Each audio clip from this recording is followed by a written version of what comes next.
Hello and welcome. Today, we have a couple of interesting stories, including one about an entitled husband who cheated on his wife and was emotionally abusive for a decade. He had babies on her and karma came knocking on his door. Sit back, relax, enjoy, and please leave a like to support this channel. I honestly am at a loss for words. I just don't understand why this is happening to me. I'm a 30-year-old female. I and my husband, 30 male, have been married for 5 years. We've been together for 11 years. I literally had a movie-like relationship, and it was just a constant honeymoon phase. Of course, it got boring here and there were bumps along the road, but I would have never thought of this, ever. Yesterday, I was looking up a recipe on Pinterest using my husband's phone, when he got a message from a contact called Internet Company, but it was a video. I thought it was weird, so I clicked on it. Within the video, a little girl was saying, "Dada," and a woman in the background that got super excited. I couldn't believe it, so I scrolled up. I saw tons of texts, all about different things. They talked about when he'd be visiting and if he could pick up his daughter Kelly today. They talked about daycare for another daughter, Dina. They talked about date nights and all sorts of stuff. I couldn't believe my eyes. I managed to find the woman on Facebook. All it did was really hammer it in that this was really happening. I tried to convince myself that those weren't his kids. Maybe he was just cheating on me with someone with kids. I begged God, please let him be cheating on me with someone with kids. This woman had 2 daughters, worked an office job, and posted pictures of her daughters and what she made for dinner every night. I took a deep breath and messaged her. It was so much worse than I could have ever imagined. These 2 girls were both his. One being 11 months and the other being 4 years old. I already was panicking at the thought of him cheating on me for 4 years, until I asked how long. He had been with her for 10 freaking years. They had been dating for 10 years. He kept up a double life for 10 years. I don't even want to fathom how. Apparently, this woman had no idea. He always claimed he had to live away from her for work. He visited every weekend, which, for your information, I work 16-hour shifts on the weekends, return during the afternoon and go straight to bed. She showed me countless videos and images of them together. I just couldn't believe it. How could he do this to me? Why would he do this to me? We have been trying for a kid for 4 months now. I was so excited to go through this experience together, but I was wrong. It wouldn't have been together. I'm so glad I'm not pregnant, because I can't imagine living this lie while pregnant. I just can't look past this. I feel like such an idiot. How could I not tell? Why wasn't I concerned about never seeing him on the weekends? Why didn't I wonder why he took such frequent business trips? Why didn't I question why he was getting so many texts from a number called Internet Company? Why? Why? Why? Why? Why did he waste my time like this? Why did he hurt me like this? Why the hell did he do this? I don't even know how to confront him.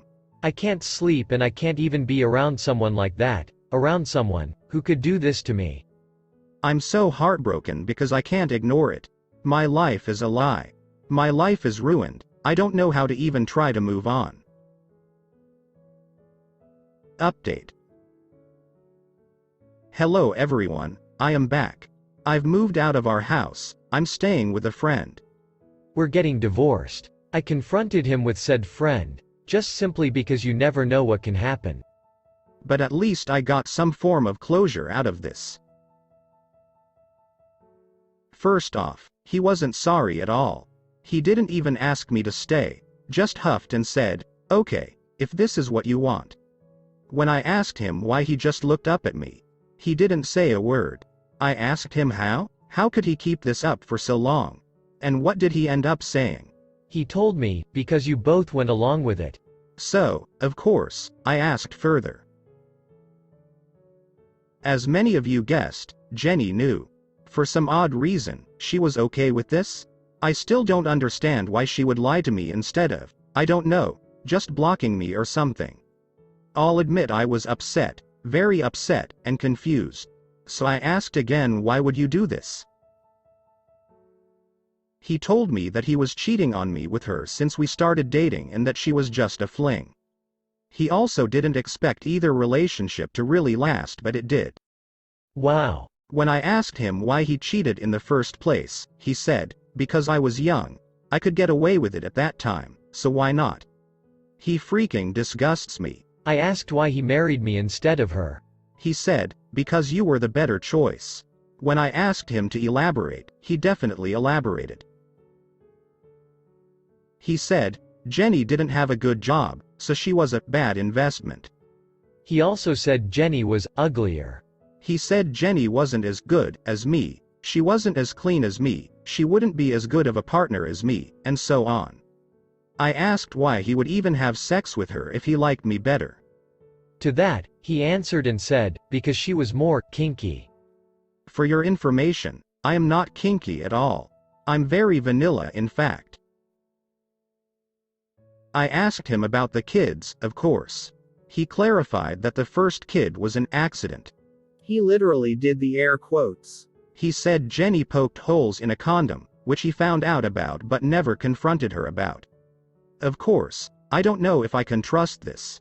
He had a second child with her because in his mind if he could handle one, why not two? What type of dumb fakery is that? When I asked about how he treated Jenny, he confirmed that he did in fact only see her on weekends, but claimed to have never treated her poorly. He said he treated her as the mother of his children, and respected her as such, but he never treated her as a romantic partner. Apparently, she's only there to screw, not to love. At the end of it all, he asked if he could talk to me privately. I couldn't find a reason not to, so I sent my friend out of the room. He told me that he still loved me and that we could work this out if I really wanted to. He said that he would abandon Jenny and his daughters but still pay child support.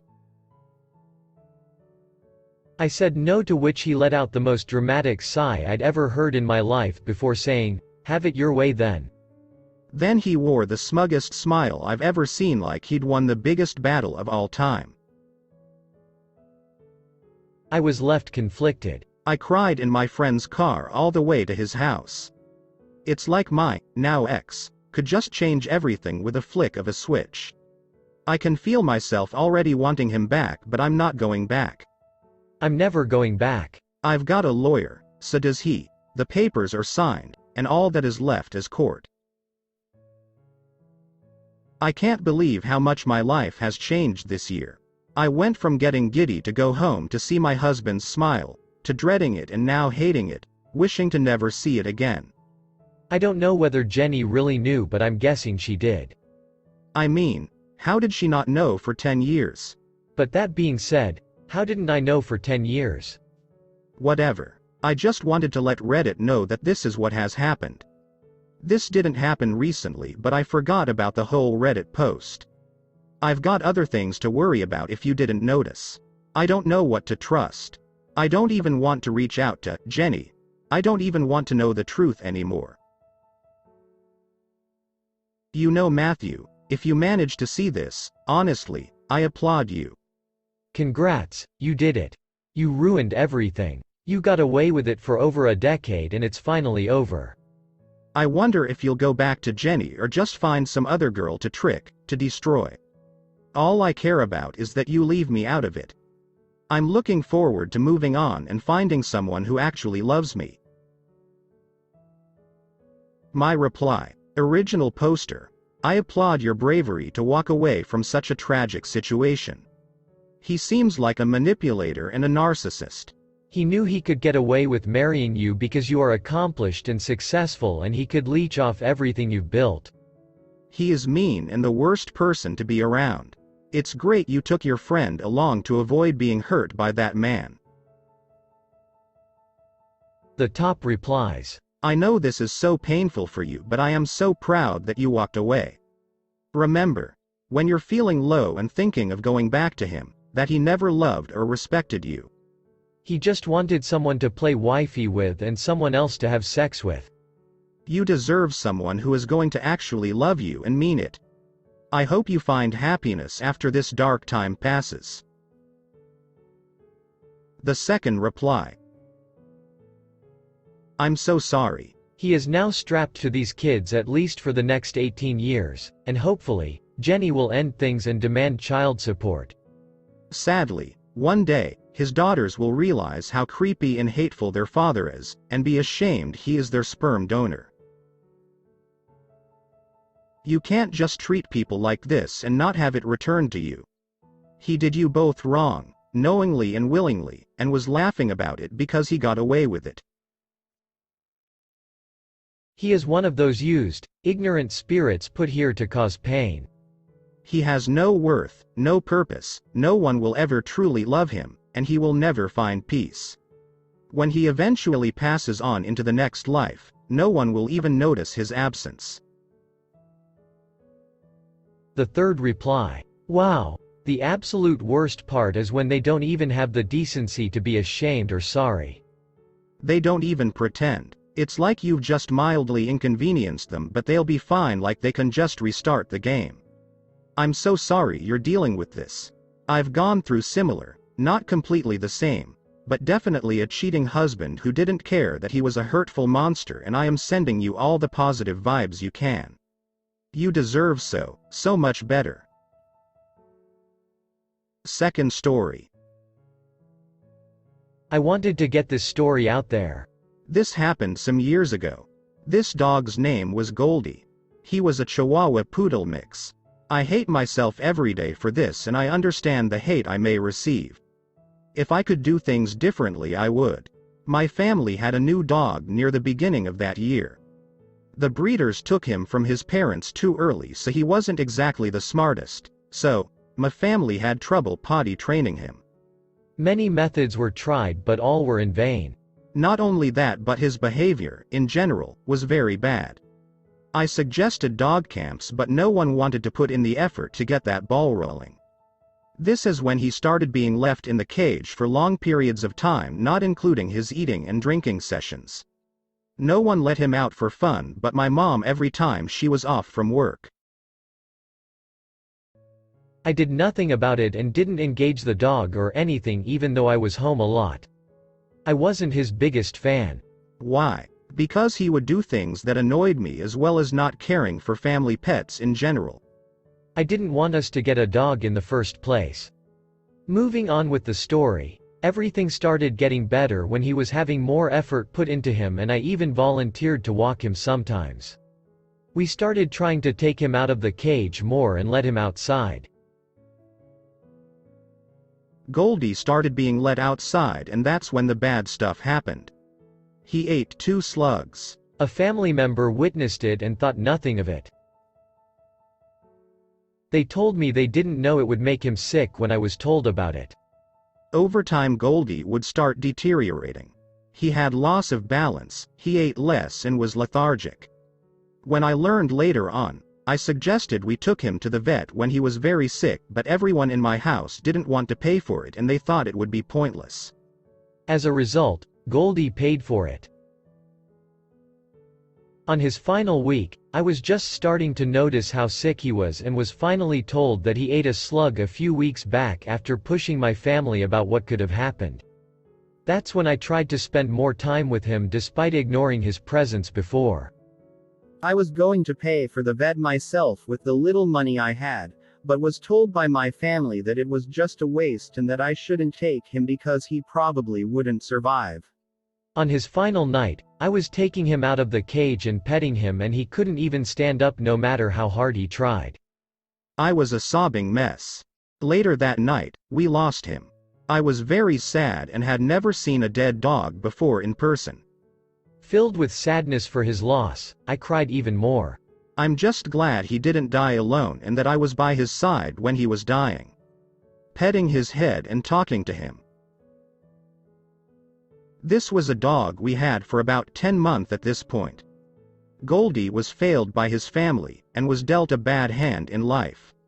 No dog deserves this treatment. Since then, I got a pet of my own in my own place. I make sure he's taken care of and loved. Still, Goldie didn't deserve it. Whenever I see photos of him on my phone, I just tear up. I wish I can go back and save him. If I was his biggest fan, he wouldn't have been neglected and wouldn't have eaten slugs, as I would have made sure. I'd have taken him with me when I moved out and gave him a life 1,000 times better. May he rest in peace. I should have been there for him when no one else was. This will forever haunt me. The top replies. I don't get why I don't see this more in the comments. It's not your fault. Your whole family neglected this poor animal and you stepped up to the plate trying to help it, and all they did was sit there, doing nothing. It is not your fault at all because you tried to do what was right, but you could only do so much. It's your family that failed Goldie, not you. I hope they never have another animal because they don't deserve it. I hope you're loving your current animal the way you'd love Goldie if they were still around. Please don't blame yourself though. You did do your best, and at least in Goldie's final moments they weren't alone. The second reply. Slugs are not harmless. Dogs are not scavengers with iron stomach. They're efficient predators who kill for fresh meat and are generally selective in their diets in the wild. Domesticated dogs are less apprehensive about eating strange foods when owners refuse to correct the dog for doing things like eating slugs, and a dog's mother would have likely corrected the puppy for doing so. You can kill a dog with onions if you wanted to because their digestive system is so delicate. One of my clients had a similar mentality and allowed their dog to roam on a hike against my advice. It ate a mushroom or bug. We were not sure and there was no necropsy, but the veterinarian confirmed cause of death was ingestion of something poisonous. The dog died on the hiking trail within 3 hours. My client had to carry the animal's lifeless body back to their vehicle. Many species of snail have defense mechanisms that make predators sick. That's how they can survive as such slow-moving prey. Local predators know they're dangerous. A runt would have presented congenital issues very early on and the first symptoms wouldn't be present at 10 months old. The third reply. It's not your fault, and if it makes you feel better, I was in the same boat. My dog ate a bone and she always slept with my parents, but they kicked her out because she was crying. She had blood come out of her and was throwing up. I stayed with her all night and begged to have her go to the vet. They eventually did, but the vet barely checked, or my mum underplayed her symptoms to her, but she said she was going to be fine. I knew better even as a teen. She had moments where she would walk and then just stop and her eyes would glaze over and she would be unresponsive, then come back to life again. It took them too long to realize that I was right. The only choice was to put her down, but she didn't make it and had a seizure on the table. I will never forget it. No one gave her the bone, she took it from the bin. I wish I hounded my parents more.